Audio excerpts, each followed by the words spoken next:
Olá, boa noite. Eu me chamo Juliane Delfonso, sou estudante de nutrição, estou cursando o terceiro período e hoje eu vim aqui apresentar o projeto multidisciplinar 3. O sistema escolhido foi o sistema digestório e eu vou explicar um pouquinho para vocês a nossa patologia escolhida. A nossa patologia escolhida, ligada ao sistema digestivo, foi a disbiose intestinal. O que seria a disbiose intestinal? Ela é uma doença que acontece através de um desequilíbrio, antigamente era muito chamado como flora intestinal. Mas essa disbiose quer dizer que as bactérias maléficas são superiores às benéficas. Nós temos uma quantidade de bactérias superior à quantidade de células do nosso corpo. Quando acontece esse desequilíbrio, nós chamamos de disbiose intestinal. E quando ela está em homeostase com o nosso corpo, nós chamamos de simbiose. Como acontece esse desequilíbrio? Por diversos fatores.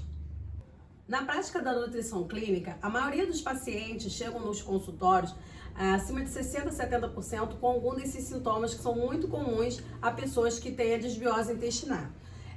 Como diarreia, constipação, flatulência, dores abdominais, entre outros. Aqui eu trouxe para vocês algumas dessas doenças, mas existem outras e são muito comuns. Como eu disse anteriormente, nós temos dor abdominal, eructação, inchaço abdominal, mau hálito também uma das doenças muito frequentes, náusea, constipação, que é a famosa prisão de ventre, diarreia, dificuldade para urinar, coceira vaginal ou retal, inchaço, dor no peito, erupção ou vermelhidão na pele, fadiga, problema para organizar pensamentos, concentrar, ansiedade e depressão. Como eu disse, o intestino é o nosso segundo cérebro. Então, muitas das coisas que estão acontecendo lá vai interferir diretamente na nossa mudança de comportamento. Então, alguns sintomas de depressão, ansiedade, eles são caracterizados por uma disbiose intestinal. Começa lá que se inicia a maioria das patologias, devido à alimentação e uma série de outras questões que eu vou trazer agora para vocês. Então, o que causa essa disbiose intestinal? O que causa esse desequilíbrio das bactérias? Aqui eu trouxe alguns desses fatores muito comuns. O estresse, um ambiente estressante faz com que aconteça um desequilíbrio. O uso de medicamentos, o antibiótico, a gente costuma dizer que ele é uma bomba para matar uma formiguinha, porque ele tem uma dose muito potente e quando você faz o consumo desses antibióticos, você acaba também combatendo as bactérias benéficas, gerando esse desequilíbrio no intestino. Infecções de repetição, quando a pessoa tem muitas infecções e faz muito tratamento, acaba gerando também essa disbiose. Agrotóxico e metais pesados, nosso corpo está o tempo inteiro recebendo influência do meio ambiente, seja através de comer um alimento com muito agrotóxico, ou você fazer o uso de alguma coisa de plástico muito frequentemente, como tomar um cafezinho num copo descartável. Então, automaticamente, o nosso corpo vai recebendo essas toxinas e influenciam também diretamente no funcionamento do nosso intestino. O uso excessivo de cigarro e também de bebidas alcoólicas. Aquela pessoa que está sempre ingerindo bebidas alcoólicas diariamente, ela com certeza vai estar tendo um descontrole, ali na flora bacteriana. Agora eu vou falar um pouquinho para vocês sobre o tratamento. Existe tratamento? Sim. E o principal deles é a alimentação, porque lá no intestino que são absorvidos todos os nutrientes e é lá que as bactérias elas se alimentam, tanto dos alimentos bons quanto dos ruins. E a gente fazendo um consumo exacerbado de alimentos industrializados, a gente vai estar favorecendo a proliferação dessas bactérias ruins, que elas se alimentam principalmente de doce, esses alimentos de uma dieta mais ocidental, ligada a fast food, comidas industrializadas.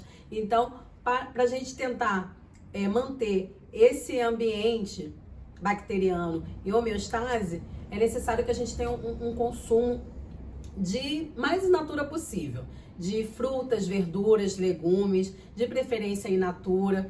Quanto mais variada for essa alimentação, melhor para a flora bacteriana. E no caso também, a gente tem como estar suplementando com alguns probióticos e prebióticos para estar ajudando aí nesse controle dessa flora intestinal. Controlar o estresse e a ansiedade, eu sei que na maioria das vezes é difícil a gente eliminar esse ambiente estressor. Muitas pessoas trabalham em ambientes com um grande nível de estresse, mas a gente tem que procurar fazer alguma atividade para relaxar, para poder fazer esse controle, como praticar uma atividade, fazer um yoga, uma meditação, procurar fazer algum hábito que te traga prazer, como uma leitura, uma caminhada. Então é uma forma da gente estar também eliminando um pouquinho dessa carga e desse estresse.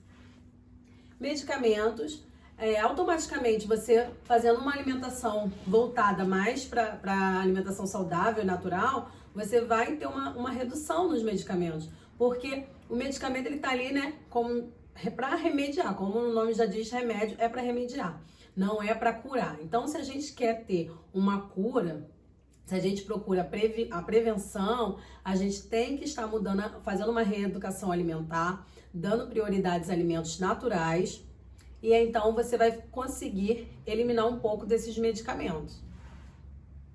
Os suplementos, que eu já falei um pouquinho, junto com a alimentação, que a gente pode estar suplementando tanto os probióticos como os prebióticos. Tem várias receitas que a gente encontra na internet, como kefir, como fazer iogurte natural, que são lactobacilos vivos, né, que a gente ouve muito falar, os firmicutes e as bacteroidetes são ali as bactérias que estão presentes no nosso organismo. Então, para a gente fazer esse equilíbrio, a gente consegue também, através da alimentação, ter alguns alimentos no preparo para poder estar ali ajudar a equilibrar essa flora intestinal. E por último, não tão frequente, seria um transplante fecal. Mas esse seria um tratamento mais, como eu posso dizer, ele é bem mais difícil, né? Porque é um tratamento mais invasivo e poucas pessoas precisam dessa técnica, né? Porque se você conseguir fazer uma alimentação adequada, com suplementação, é muito difícil você chegar nesse estágio de transplante fecal. E para resumir aqui, eu acredito que a alimentação é a base de tudo. Aqui a gente trouxe para um slide mostrando que a dieta não saudável seria realmente você estar ingerindo em excesso essa dieta mais oriental, que são dos fast food, dos industrializados, dos ultraprocessados. E para você ter um intestino saudável, você tem que dar prioridade ao consumo dos alimentos in natura, os alimentos mais naturais possíveis, o alimento vindo da feira. Então, é muito simples a gente resolver o problema da desbiose antes que ela possa evoluir para uma doença pior. Porque a origem das doenças, elas começam realmente no intestino. E tanta desbiose, ela pode evoluir para uma síndrome do intestino irritável, como com uma doença de Crohn e até um câncer no intestino. Então, para a gente prevenir esses tipos de doença no intestino, é muito importante que a gente faça essa reeducação alimentar e priorize os alimentos naturais. Vamos fazer dos alimentos o nosso remédio. Muito obrigada.